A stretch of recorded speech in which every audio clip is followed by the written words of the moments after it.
Hola,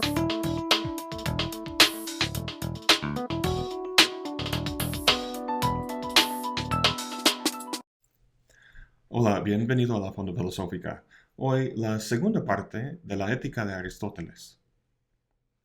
En uno de mis videos sobre Rousseau, dije que una de las cosas que nos distingue de los animales es la capacidad del hombre de perfeccionarse. A unos meses de nacer, un perro es lo que será el resto de su vida. Nace con cierta naturaleza, con un conjunto de instintos que le permiten enfrentar el mundo y conseguir lo que necesita para sobrevivir. Nosotros también somos animales. Nacemos con instintos y apetitos que hay que satisfacer. Pero si no hiciéramos más que eso, no seríamos humanos. Curiosamente entonces, parte de la naturaleza humana consiste en trascender la naturaleza con la que nacimos. Es a eso que se refiere Rousseau con la idea de perfeccionarse. Dice que somos los únicos animales capaces de convertirse en imbécil. Y es verdad. Jamás vas a ver un perro imbécil. Pero un ser humano, sí, hay bastantes. Pero también, obviamente, hay humanos que viven bien. Los instintos del perro rigen su vida, pero ¿qué es lo que rige la nuestra? ¿Qué es lo que posibilita que transformemos la naturaleza con la que nacimos? El deseo o apetito con el que cuenta nuestra naturaleza animal no está fijo como el de los perros, sino que puede moldearse, organizarse. Lo que permite esta organización es, como vimos en el último video, la virtud. La virtud es un poder que tienen las cosas para funcionar bien, como la dureza del martillo. En ese sentido, las cosas físicas tienen propiedades que las disponen a actuar de ciertas maneras para cumplir ciertas funciones. Podríamos llamar esas propiedades disposiciones. Estas consisten no solo en propiedades físicas, sino biológicas también. Por ejemplo, en el caso de nosotros, se desarrolla naturalmente una disposición a crecer, percibir, digerir comida, desear, etc. Al igual que los instintos del perro, llegamos de fábrica, por así decirlo, con estas disposiciones automáticamente instaladas. Pero además de estas, hay otras disposiciones que, aunque no surgen en nosotros por naturaleza, pueden desarrollarse por un esfuerzo por nuestra parte. El esfuerzo consiste en un entrenamiento que forma hábitos. Estos hábitos, o disposiciones habituales, forman en su conjunto lo que llamamos el carácter de uno, su forma de ser. Si los hábitos se forman bien, son virtudes; si mal, son vicios. Veamos la propia definición de Aristóteles.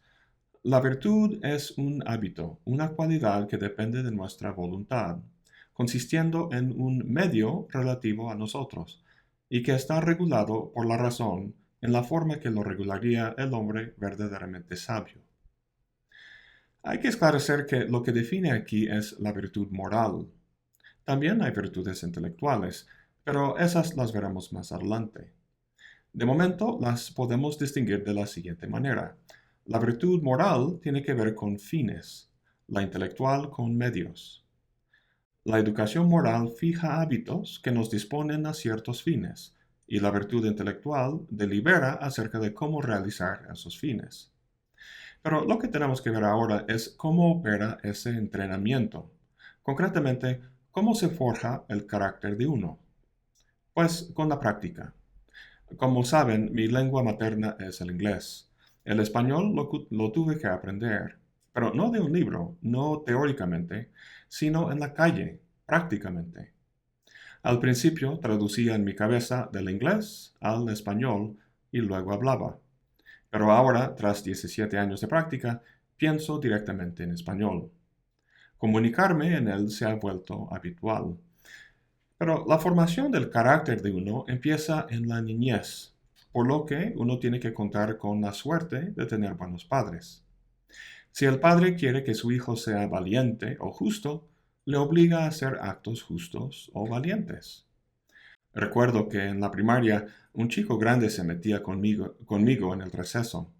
Le dije a mi papá y él me dijo que no me escondiera tras la falda de mi maestra, que hiciera frente a ese muchacho para que supiera que no podía conmigo.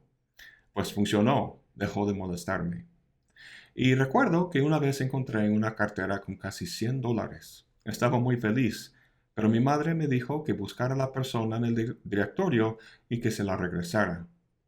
En muchísimas situaciones de ese tipo, mis papás fueron forjando mi carácter, habituándome a actuar de cierta forma en ciertas situaciones. Ahora que lo pienso, ese ejemplo de aprender el español no es del todo bueno. Es que lo que se desarrolla ahí es simplemente una habilidad, más no una virtud. ¿Cuál es la diferencia? Pues para juzgar mi habilidad de hablar el español, uno solo tiene que fijarse en el producto, en lo que digo. Si me entiende, hablo bien. Si no, no. Pero para juzgar el carácter de uno, el simple acto es insuficiente. Además de que el acto sea lo indicado en la situación, hay que fijarse en el estado interior de la persona, en cómo se siente al hacer el acto. Imagínate un hombre que da unas monedas a una persona en la calle. ¿Por qué lo hace? Si es por generosidad, lo alabaríamos. Pero imagínate que anda paseando con una chica con quien pretende, y lo hace porque quiere que le vea como buena persona, cuando en realidad quisiera quedarse con su dinero. Pues nada loable, ¿verdad? El punto es que el acto mismo no es suficiente para determinar si actúa con virtud o no. Todo lo que hacemos en la vida va acompañado de placer o dolor. Para Aristóteles, el tema de la virtud moral es esto: cómo uno siente placer o dolor al hacer lo que hace. El acto de dar dinero a esa persona en la calle no era placentero para el hombre en nuestro ejemplo. Lo hizo no por su propio bien, sino como un medio para lograr otro fin. Esa de hecho es la idea o experiencia que tiene la mayoría sobre la ética. Ser ético es hacer cosas desagradables porque tienes que hacerlos. Obviamente, esa no es la idea de Aristóteles, para nada. Sentimos que la ética es así porque nuestro instinto como niños es seguir el placer y evitar el dolor. Para Aristóteles, esa es la fuente principal de la acción viciosa. Piénsalo un momento. Si los niños nunca recibieran ninguna orientación por sus padres, si hicieran todo de acuerdo con esa dinámica de buscar placer y evitar dolor, acabarían gordos, ignorantes y enfermos.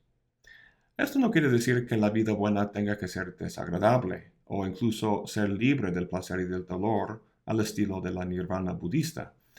Sentir dolor y placer es natural para nosotros. No es cuestión de suprimirlo, sino más bien de moldearlo. Moldearlo para que uno sienta placer de la forma indicada y en el momento indicado. Una educación moral no consiste en obligar a uno a hacer cosas buenas o nobles, aun cuando sus deseos le jalan hacia cosas malas, sino reorganizar los deseos de modo que sentimos placer al hacer cosas buenas y dolor al hacer cosas malas. Al principio de este entrenamiento, los actos que uno hace son buenos solo en su aspecto exterior, pero con el tiempo y la habituación llegan a forjar una disposición interna de la que brotan naturalmente esos actos. Ya no hace falta el Padre como guía. Ahora, hemos visto que esta cuestión interior, la proporción de placer y dolor que uno siente, es lo que hace falta para poder juzgar cómo uno actúa. Pero no es suficiente para distinguir lo virtuoso de lo vicioso. Es decir, uno igual puede ser moldeado para sentir placer haciendo cosas viles. ¿Cómo se distinguen los actos virtuosos entonces?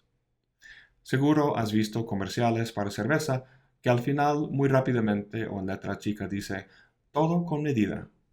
Pues eso lo debemos a Aristóteles. Si observas la conducta de un hombre sabio, verás que lo que hace se ubica, en general, en un punto medio entre dos extremos. No se trata de un punto aritmético. Por ejemplo, 1 kilo de comida puede ser muy poco y 5 kilos demasiado, pero eso no significa que todos deben de comer 3 kilos. El punto medio, dice, es un punto relativo a cada quien. Para una persona pobre, regalar algo con un valor de 100 pesos puede ser generoso, pero para Carlos Slim no sería nada generoso. Un ejemplo que da Aristóteles es la valentía. Lo que se quiere es tener valor, pero el acto que se considera valiente varía de contexto y de persona. Yo tengo cierto miedo a las alturas, así que saltarme de un puente como en el bungee sería valiente. Pero no sería valiente para este señor. Lo que hizo él, saltándose desde el espacio, sería para mí no valiente, sino temerario. Lo que se nota en estos ejemplos, donde hay que tomar una decisión, es que hay un menos, un más y un punto medio. Cobarde, valiente, temerario. Codo, generoso, pródigo o extravagante.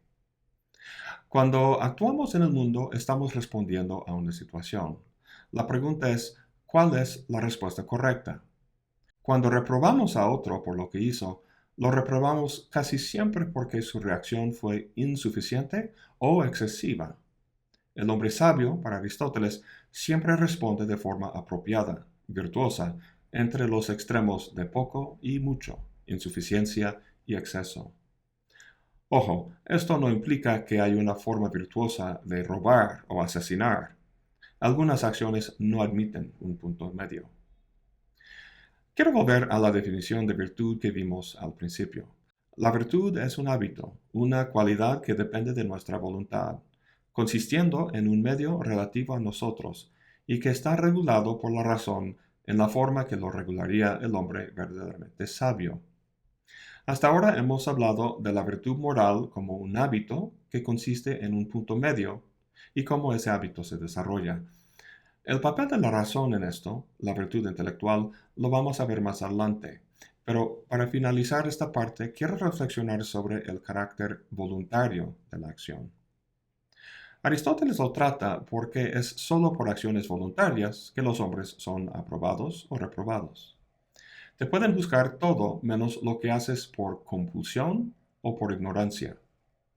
Si alguien te agarra y te avienta por el techo de un edificio y caes y rompes la banqueta ahí abajo, el municipio no puede culparte porque fue involuntario. La causa fue externa a tu control. Ay. Si eres un cajero en un banco y un hombre saca una pistola y pide dinero y se lo das, pues técnicamente el acto fue bajo tu control, pero es perdonable porque actuabas por temor a un mal mayor. ¿Y ese pastel que comiste, que había hecho tu madre para el cumpleaños de tu hermano? Pero mamá, no lo pude resistir, estaba fuera de mi control.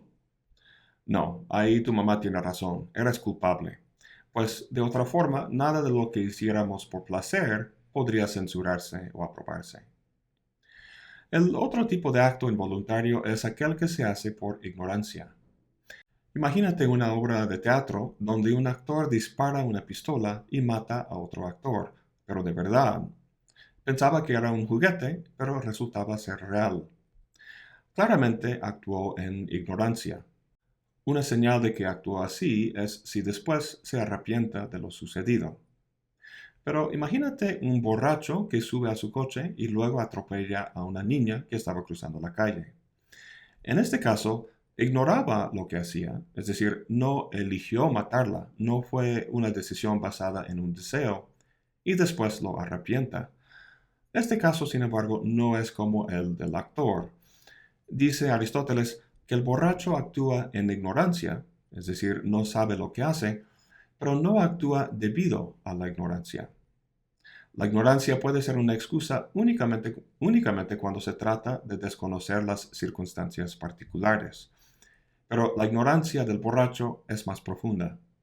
Además del particular, ignora el universal, es decir, lo que es bueno para él, los fines generales que constituyen el vivir bien. Entre ellos no se cuenta emborracharse. Al desarrollar ese hábito, sabía que podía llegar a afectar su juicio y a tener malas consecuencias. De eso sí es culpable. Algo parecido me pasó hace años. Había llegado a Boston a estudiar la maestría y compré un coche de segunda mano y andaba en ella cuando me detuvo una policía. Me dio una infracción por no llevar una calcomanía que comprobaba que el coche había sido inspeccionado. Yo no sabía que hacía falta tal inspección, entonces fui al tribunal para decírselo al juez. ¿Qué me dijo? Ignorancia de la ley no es excusa, y duplicó la multa por haber perdido su tiempo. Aquí vemos la misma situación. Parte de vivir bien en una sociedad es conocer las leyes y obedecerlas.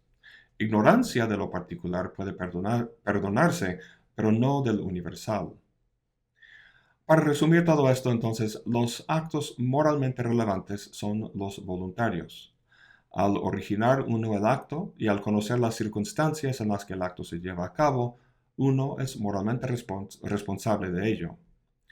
Pero para actuar hace falta no solo la disposición habitual de actuar de cierta forma, sino la habilidad de llevarlo a cabo. Para eso requiere uno de virtudes intelectuales, tema que trataremos en el siguiente video. Bueno, eso es todo por hoy. Gracias por acompañarme. Hasta la próxima y buen provecho.